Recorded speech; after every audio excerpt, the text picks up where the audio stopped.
যারা মেয়েদেরকে বোকা এবং নির্বোধ মনে করেন তারা এই ঘটনাটি অবশ্যই শুনবেন। একবার এক তৃষ্ণার্ত লোক একটি কুয়ার কিনারায় গেল। সেখানে একটি মেয়ে পানি ভরতে ছিল। লোকটি গিয়ে মেয়েটির কাছে পানি চাইলো। মেয়েটি তাকে পানি পান করালো।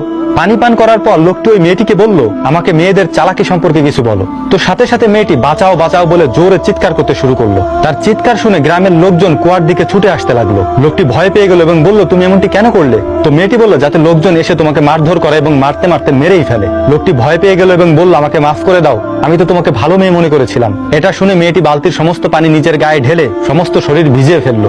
গ্রামের লোকজন এসে জিজ্ঞেস করলো, কি হয়েছে? তখন মেয়েটি বলল, আমি কুয়ার পানিতে পড়ে গিয়েছিলাম, এই লোকটি আমাকে বাঁচিয়েছে। গ্রামের লোকজন লোকটিকে কাঁধে উঠিয়ে নিল এবং তাকে পুরস্কৃত করলো এবং অনেক সম্মান দিল। অতঃপর মেয়েটি তৃষ্ণার্ত ওই মুসাফিরকে বলল, মেয়েদেরকে যদি কষ্ট দাও তাহলে তারা তোমার সুখ শান্তি ছিনিয়ে নেবে, আর যদি তুমি তাকে খুশি রাখো, সম্মান দাও, তাহলে মৃত্যু পর্যন্ত সে তোমার সাথে থাকবে, তোমার পাশে থাকবে, সকল বিপদ আপদে তোমার সঙ্গী হবে, তোমাকে সাহারা দিবে। আশা করি অনেকেই হয়তো কথাগুলি বুঝে নিয়েছেন।